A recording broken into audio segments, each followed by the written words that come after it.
I know it's been a while since we delved into this universe because lately I've been doing Warhammer 40k and a lot of Star Wars, both Old Republic and Clone Wars era videos. But now we are back for another Halo lore and theory video. So welcome back, guys. I don't remember the last time I uploaded a Halo video because the last 10 days was just dedicated to Star Wars and Warhammer. So now we're gonna be looking into Spartan-I Augmentations, Project Orion.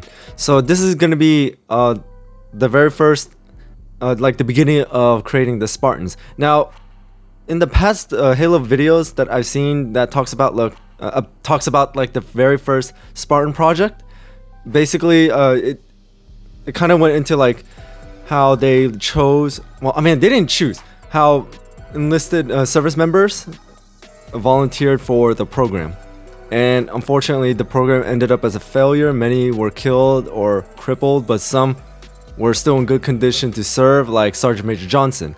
So I'm really excited to see what Installation has to say about this project. So without anything else, let's get into it.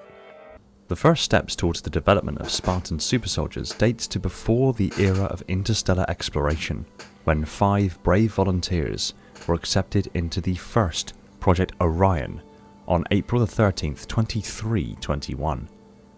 While this original program is generally considered to have failed in delivering a new breed of super soldiers, the cost of augmentation and the risks that the volunteers faced made its large-scale implementation unfeasible. The advances its scientists made in bionic implantation and gene therapies were revolutionary. Although the project was never widely implemented, we now consider the participants in Project Orion the first true generation of Spartans. There he is! While their time was brief, their success in countering terrorist and criminal activity in the colonies was a crucial factor in the approval of future super soldier initiatives.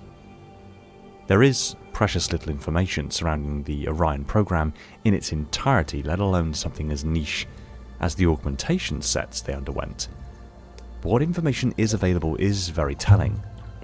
During this dive into the augmentations of the Orions, retroactively known as the Spartan-I since 2513 at least, I'll reference Dr. Halsey's diary, the official Spartan field manual, and the 2022 Halo Encyclopedia alongside my own research and deep dives to find out as much detail as I can about the Orions, with a little bit of theorizing and speculation for good measure.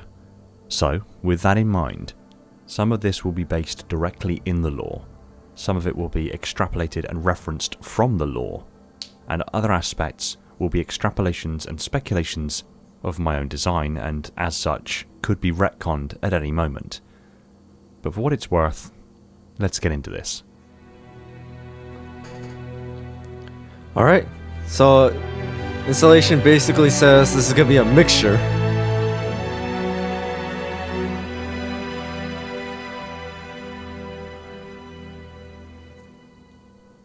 Let's kick this off immediately by getting a baseline feel on what we're looking for here. First and foremost, the only Orion we've actually ever seen in the lore is Sergeant Avery Johnson. I did do a video recently looking at the life and death of Avery Johnson, and I strongly recommend it. Link is in the description. So I do have the video saved. Physical characteristics and physical feats will be the baselines to which we'll be making a comparison. In addition to this, the 2022 edition of the Halo Encyclopedia references that the improvements were relatively minor, with increases in strength, speed, agility, vision, and reaction times being the primary augmentation sets, while the Spartan Field Manual references both genetic and bionic enhancements with no mention of surgical or chemical augmentations as seen with the Spartan 2s and 3s respectively. This means that the entirety of the Orion augmentation sets, as far as we can tell, come from genetic alterations and bionic enhancements. So let's start with their genetics. Relating specifically to an entry in Halsey's journal dated the 15th of February 2511, Halsey references a few things in regards to the Orion's augmentations which allow us a few clues as to the nature of the Orion augmentation procedures. For the sakes of the ease of editing this, I'll allow my resident Dr. Halsey Kat Peterson to give us the information regarding that particular entry. Inserted gene sequences led to subminimal target changes. Oh, we're actually while seeing the it. Immunosuppressants failed in most subjects, causing rampant, irreversible genetic fragmentation and degenerative conditions. Refinement. Next generation candidates must It's the last paragraph, have if more you guys are malleable, wondering. robust DNA structure, repair enzymes, with satisfactory testing of LDNA hydroxyl repolymerase. And the full episode covering that particular entry of Halsey's journal is also linked in the description. The term I gotta check that LDNA out. relates to beta stereoisomer deoxyribose, that is the same in ddNA. It's the left-turning and mirror image version of natural DNA. As opposed to the naturally occurring right-turning version called ddNA, LDNA is more stable than ddNA to enzymatic degradation by certain nucleases. Since ddNA is naturally occurring, LDNA is irrevocably man-made. The next term, hydroxyl repolymerase, speaks to a method Whoa, to both we're going implement genetic chemistry alteration here. on a No, wide thank you. scale in every cell in the body, or body part required, as well as aspects surrounding cell senescence and cell death, likely with a view of supplanting current genetic code and perhaps even with a view to increase lifespan. The term hydroxyl likely relates to a compound that specifically inhibits class 1 ribonucleotide reductase, or RNR, depleting dNTP pools and leading to replication fork arrest. This basically means that the presence of a hydroxyl compound such as hydroxyurea causes cellular death. This may have been implemented to kill the original cell or source of DNA that was within the body to make way for a man-made alternative.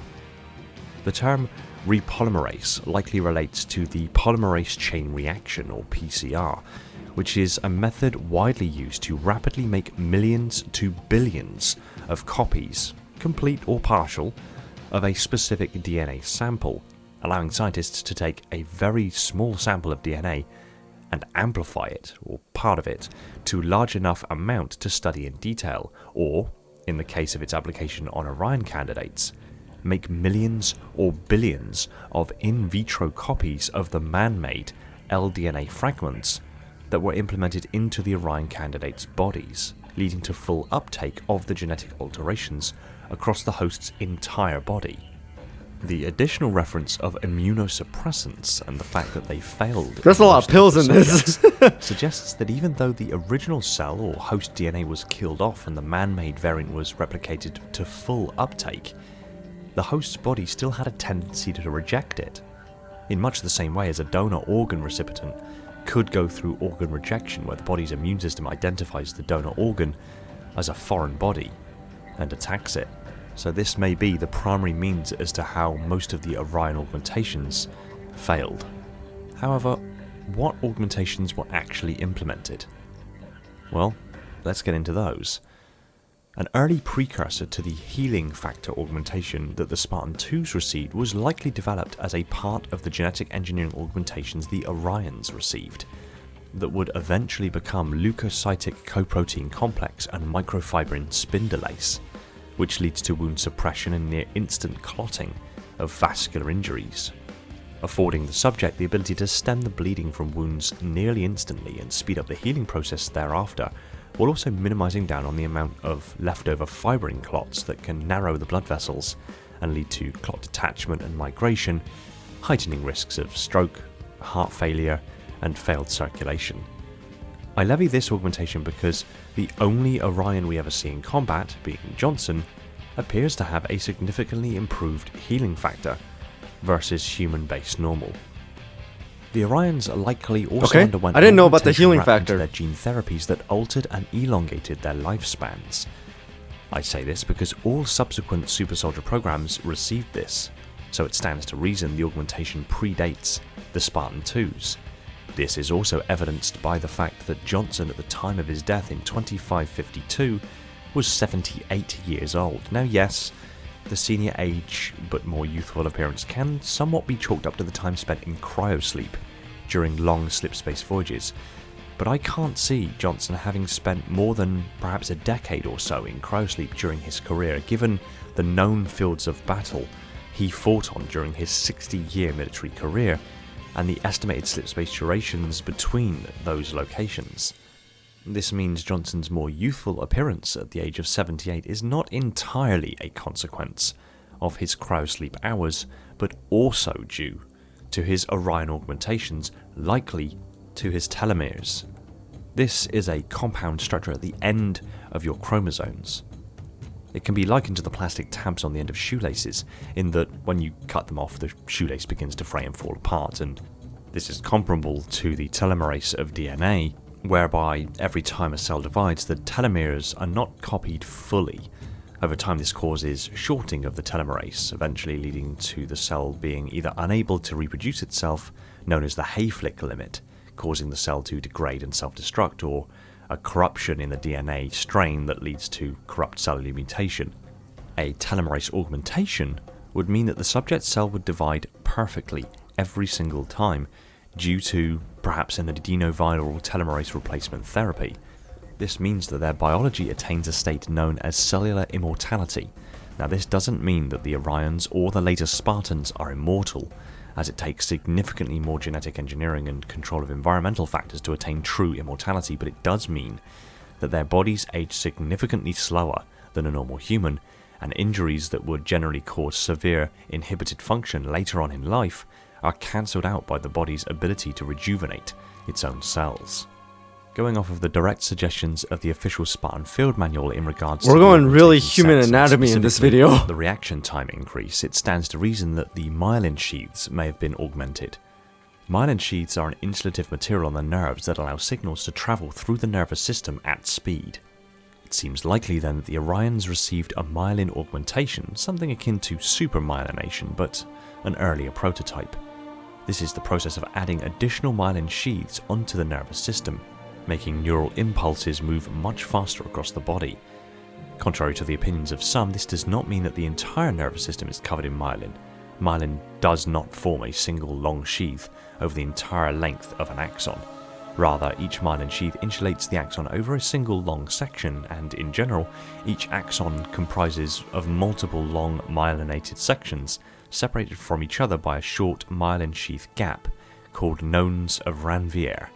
With no myelin sheath, the action potential travels across the axon at a constant rate. However, with myelin sheaths, the action potential jumps down the axon, being much faster than the former. I suggest this, although I understand the gameplay implications and such, and the lore behind it is what I'm actually interested in, but Johnson appears to be able to react and respond to threats on the battlefield at a similar though not identical speed to Spartans. He is able to engage the Arbiter in hand-to-hand combat and match his speed and power. It's widely accepted that elites closely match the physical speed and power of Spartans on average, so Johnson being able to pace up to the Arbiter suggests heavily that reaction times may have been a factor involved in his Yeah, I mean, the Orion fact that he was able to augmentations. fight the Arbiter was And finally, amazing. the genetic augmentations, owed majoratively to an excerpt from Hey, Silent forward Storm, on to where Dawn. Johnson coaches some ODSTs during simulated combat ops against the Spartan-IIs. Johnson's tactics and unconventional strategies actually proved to be extremely effective for the ODSTs and turned what was going to be a hands-down win on the part of the Spartans to a much more competitive and unclear result, as the ODSTs used these tactics to their advantages. The Spartans still won, but the advice they received from Johnson upscaled their tactics to be closer to an even split. This ingenious coaching and the effects of it suggest that Orions may have received cerebral enhancements on top of their extremely rigorous physical and mental training. An early variant of the cyclosynthetic neural transmission gene sequences, which are suggested at increasing intelligence and cognitive markers, leading the subject to have much faster learning speed, higher intelligence, better abstract and creative thinking, may have been implemented. So to recap, the genetic augmentations appear to have been designed to kill the original DNA strain associated with the respective enhancement and propagate an artificially created LDNA augmentation across the subject's genome. These specific alterations made increase the Orions' healing capability, allowing them to heal much more rapidly and stem bleeding much faster. An increase in the Orions' longevity or lifespan by defying the Hayflick limit and enabling cellular immortality, alterations to the myelin sheaths of the So subject's Sergeant Major nervous Johnson is system pretty to much increase Captain reaction America. time and seemingly enhance the subject's mental faculties. That still leaves strength, speed, agility, and vision to be augmented by bionic means as outlined in the official Spartan Field Manual. So let's move on to the bionic implantations. As previously mentioned, the Spartan Field Manual, on page 52 to be precise, makes reference to bionic implantations. Specifically, that the scientists undertaking the Orion program had immense advances that were utterly revolutionary and paved the way for the future Spartan super soldier programs. Now, bionics are defined as mechanical systems that function like living organisms or part of living organisms. So this means that bionic implantations are mechanical systems that upscale or enhance aspects of the Orion's biology. This enables the last few parameters of augmentation to be achieved. Strength, speed, and agility can all be addressed with a single augmentation here. Electroactive polymer fibers, or more specifically an ionic polymer metal composite, is an ionomeric membrane plated with various noble metals that show a massive deformatory response to a proportionally tiny electric field, and show the greatest promise for biomimicry to naturally occurring fibers such as collagen. With minimal innovations to their currently established properties, these EAPs can be engineered to accept sodium and potassium ions from neural and muscle tissue impulses, with surfaces that allow them to anchor to and bond with the muscle tissues they are implanted within. This augmentation would involve implanting these fibers into the skeletal muscles of the host and allowing the patient's own bioelectrical signals to stimulate the EAPs into a deformatory response, mimicking and enhancing the strength of the host's muscle fibers. Single EAP fibers can be injected or fired into the skeletal muscles. They are implanted laterally to match the fiber direction of the muscle so that the deformatory response acts in its cantilever configuration. Implanted EAPs result in an increase in the force of contraction and increase contractile response time, thus increasing strength and speed of muscle contraction, while also granting superior control of contractions, adding to the subject's agility. Vision is the last directly mentioned enhancement that the Orions experienced, and based on our current real-world technology, it is entirely possible that the Orions have an enhanced corneal implant to improve their vision. Corneal implants improve the subject's eyesight and night vision. Small incision vectors would be cut into the edge of the cornea, where small tools would then be able to access behind the cornea. Here, a dual-layer nanomaterial, a detector and an imager, is implanted behind the corneas. The first outermost layer detects a much larger portion of the electromagnetic spectrum than the visible light All I got was can cornea. usually detect, and sends that input to the imager. The imager is similar to a screen, except it's transparent, extremely thin, and converts the input from the detector into visible light and emits it into a coherent beam into the eye. The consequence of this is that the infrared and ultraviolet light is rendered visible to the user, while visible spectrum light is enhanced in its saturation and contrast, rendering the subject able to see in I like how you did the darkness difference between those two. and see in enhanced color vision. On top of this, the organic lens within the eye could be removed. Time would also be taken to clear the vitreous, the fluid inside of the eyes, of any debris or floaters, and then an engineered artificial lens would be implanted and affixed to the muscles behind the iris. This lens is near optically perfect and focuses light approximately 4 times better than the organic lens of the eye, meaning that the subject on average would have 80-20 vision, being able to read text from 80 feet away that a normal person can only read from 20 feet away. Once implanted, the incision self-seals and the eyes heal themselves very rapidly thereafter. And just as my own little additional speculation, I want to put 2 additional augmentations in there for consideration. First and foremost, an electroactive polymer weave that is implanted into the muscles of the heart. The electroactive polymers are materials which deform in shape when the electric field is applied to them, and the EAPs are fully biocompatible, meaning that they can be used within the body with no adverse effects. They can be made particularly sensitive to electrochemical potentials created by the sinoatrial node to regulate the heartbeat. Once the sinoatrial node creates the impulse which travels across the heart and causes the muscle to contract, so the implanted EAPs also contract, giving the heart an additional contraction force, thereby alleviating some of the mechanical strain on the heart to supply the muscles with enough blood.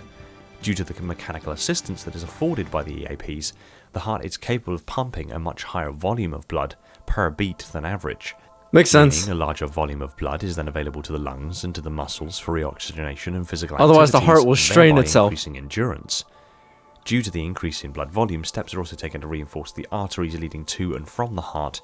Specifically, the arteries are implanted with high-tensile biocompatible synthetic collagen weave, which not only allows the arteries to handle higher volumes of blood flow without any particularly adverse effects, but also anchors them more securely to the heart to avoid problems such as separation from the heart under extreme impacts or deceleration.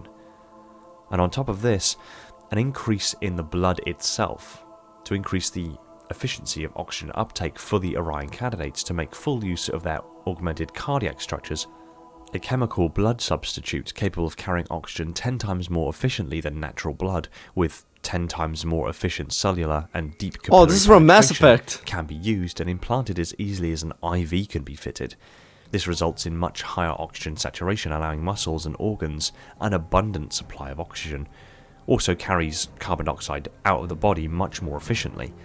Blood substitutes are actually very common in the medical industry and are nearly completely risk-free. The body, generally speaking, naturally filters out the substitute over time, meaning effects will wear off and will need replenishment. However, it's not impractical to believe that innovations in the perfluorocarbon blood substitutes could see these compounds having either a much longer lifespan within the body or an indefinite one. And that just about rounds out this video. What do you think? Do these augmentation sets about add up for the Orions in general?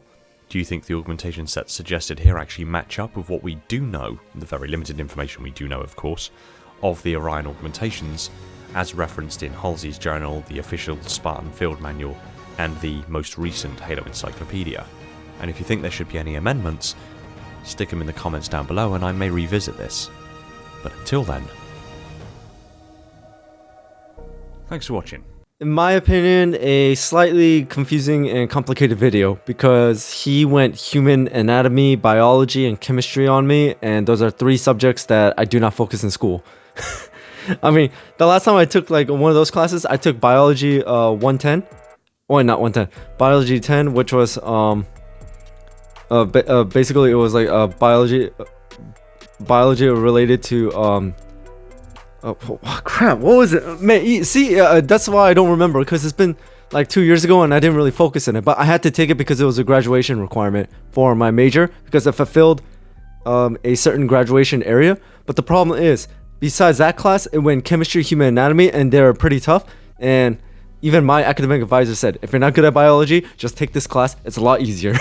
So I just went with what she said and it worked. But either way, he went like a lot over breaking down like every single part of the body and explaining chemicals. But not only did he just like tell us what the chemical say, like, hey, chemicals were injected, a lot of fluids and all that, he actually described what they were. Now, unless you're maybe in the medical field or familiar what they are, it's going to be really confusing just to a normal person. So that was really tough. But Sergeant Major Johnson, he was pretty much the focus of this video because he is a Spartan-I candidate, and unfortunately it didn't work. But however, it did work in some aspects, like as he said, the healing, the reflexes, the reaction time, everything. And the Spartan 2, 3, 4s would not exist if it wasn't for these men who volunteered and sacrificed themselves to ensure that there is progress in the future. Even though some of it was a failure, some of it was a success.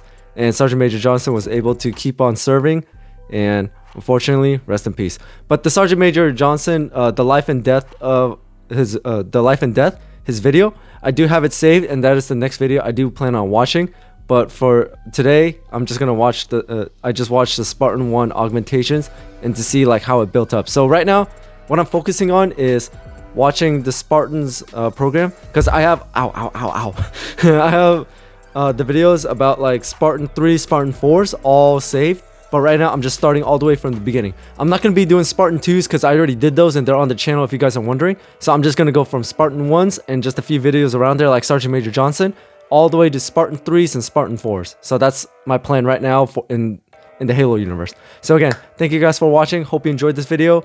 I'm sorry if I didn't really react as much as usual because I was just trying to concentrate because I didn't know what to say because some of it was confusing, some of it wasn't. But again, thank you guys for watching. I hope you enjoyed as much as you could. And also keep an eye out for more content, and also check out my other videos that I have on my channel. Hit that notification bell so you know when I drop another video. Thank you guys so much for your continued support in this channel. It's steadily growing, so I really do appreciate it. Hope you guys are having an amazing day or night wherever you guys are, and I'll see you guys next time.